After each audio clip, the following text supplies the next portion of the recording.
अच्छी थी, ग्रोथ की क्लैरिटी अच्छी थी और हमारा टारगेट प्राइस लास्ट मंथ इसमें मीट हुआ। अब हमारा इसके ऊपर होल्ड का रेटिंग आ सकता है, लेकिन ये जो करेक्शन आया है ये इसलिए आया है because on all the fronts, चाहे वो रेवेन्यू हो, एबिटा हो, मार्जिन्स हो या पैट हो, हमारे जो आंकड़े हैं उसके नीचे आए हैं नतीजे, और इसकी वजह से थोड़ा डिसअपॉइंटमेंट हम देख रहे हैं। क्योंकि स्टॉक ऑलरेडी थोड़ा महंगा था और नतीजे उसको अब सपोर्ट नहीं कर रहे, तो मुझे लगता है कि ये करेक्शन में बाइंग शायद इमीडिएटली नहीं आए। हो सकता है कि स्टॉक आपको 10,000 के स्तर पे भी मिले, लेकिन ये जो डिसअपॉइंटमेंट जो हुआ है ये क्वार्टरली नंबर्स पे, ये हमें लगता है कि ज्यादा टाइम नहीं रहेगा और आने वाले कुछ क्वार्टर्स में हम देखेंगे कि company would start performing well again. So अगर किसी को ऑटो स्पेस में अगर एक्सपोजर लेना है तो मुझे लगता है कि specially in two wheeler space में तो Bajaj auto is still preferred candidate. I won't say preferred buy, but preferred candidate, क्योंकि इसकी जो विजिबिलिटी है और ग्रोथ की जो विजिबिलिटी है वो बाकी स्टॉक्स के मुकाबले टू व्हीलर में काफी अच्छी है। तो मुझे लगता है कि अगर आप इसमें लॉन्ग टर्म निवेशक है तो बने रहें, और अगर आप इसमें एंटर करने की चेष्टा कर रहे हैं तो मुझे लगता है कि शायद आपको और यहाँ से 5 से 10% का डाउन साइड के बाद लेना चाहिए। ओके, चलिए, तो ये हो गया अब बजाज ऑटो पर व्यू। रिलायंस पर क्या व्यू है अब आपका सिद्धार्थ जी, क्योंकि रिलायंस में भी काफ़ी करेक्शन आई है पिछले कुछ दिनों में।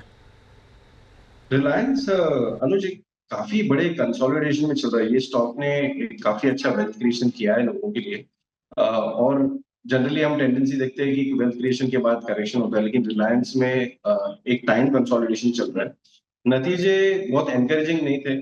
ऑयल टू केमिकल्स का जो स्पेस था वहां पे हमने देखा कि मार्जिन्स और प्रॉफिटेबिलिटी में काफी दिक्कत थी कंपनी को, जो मुझे नहीं लगता कि सस्टेनेबल रहेगी लॉन्ग टाइम तक, बिकॉज मार्जिन्स में काफी इशू थे वहां पे, जिसके चलते हुए हमने देखा कि स्टॉक में थोड़ा नेगेटिव रिएक्शन आया।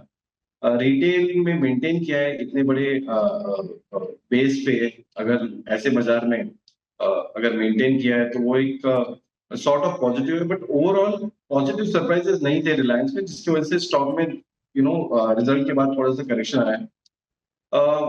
इमीडिएटली हम बहुत बड़ा अपसाइड नहीं देख रहे, लेकिन अगर किसी को ये लग रहा है कि रिलायंस चल नहीं रहा है तो शायद इसमें मंदी आ जाएगी, तो वैसा भी नहीं लग रहा है। मार्केट परफॉर्मर रहेगा और ये कंसोलिडेशन में अभी और कुछ टाइम दे सकता है रिलायंस, जब तक क्वार्टरली नतीजे एक अपवर्ड ट्राइजेक्टरी नहीं बताते हैं, जो अभी हमें दिखाई नहीं दे रहा है, तब तक मेरे ख्याल से ये स्टॉक में ऐसे ही आपको साइडवेज मोमेंटम दिखता रहेगा।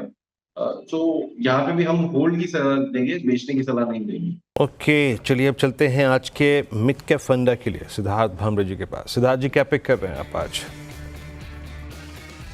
पेंट कंपनीज पे हम रिपोर्ट ला रहे हैं, और कंसाई नेरोलैक एक स्टॉक है जो हमें काफी अच्छा लग रहा है। ये ना कि सिर्फ डेकोरेटिव सेगमेंट में बट ऑल्सो इंडस्ट्रियल पेंट्स में है।